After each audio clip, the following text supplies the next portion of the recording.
Zdravo I dobrodošli nazad. Kako ste danas? How are you today?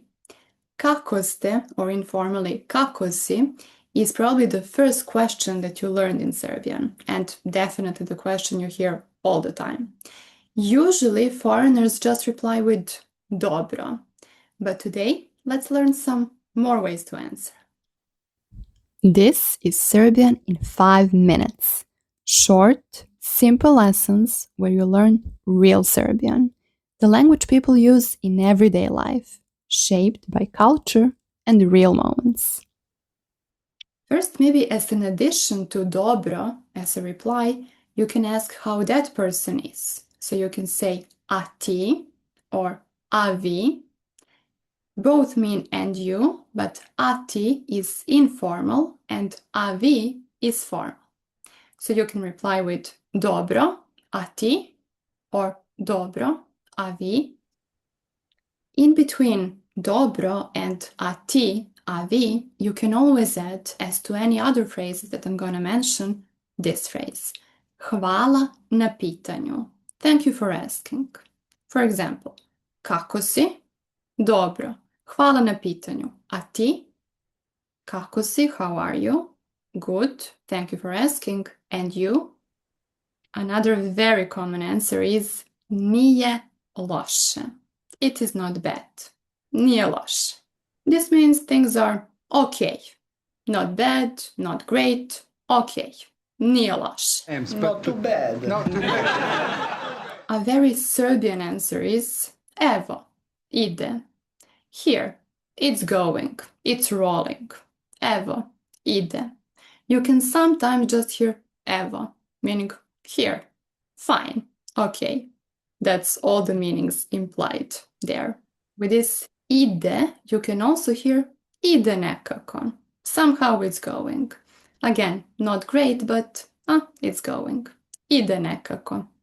The reply that surprises our students the most is this one.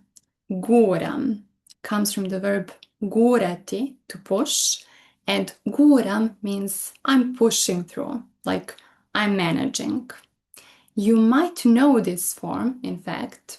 Maybe you saw it on the door of many shops.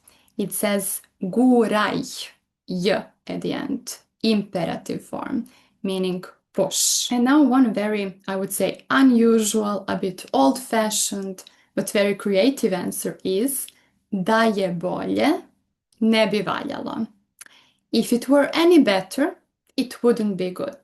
I know, very philosophical, but you might also hear this one, usually among some older people. Da je bolje, ne bi valjalo. It means that I'm doing extremely well, but let's not ruin that. Let's not touch that luck. So let's say if it were any better, it wouldn't be good. This one is perfect, extremely. If it is the opposite case and you're not really doing so well, you might say može bolje, can be better, or onako, so. Može bolje, or onako. Both are very common.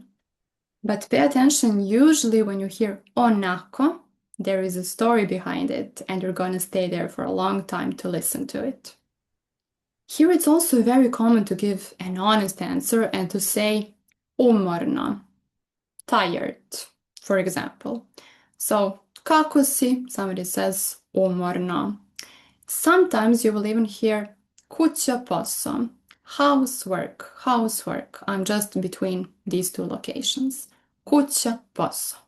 If you are umorno, tired, but you want to make it sound more fancy, you might say zauzeto, busy. You can add baš zauzeto, really busy. At the end, one warning, upozorenje.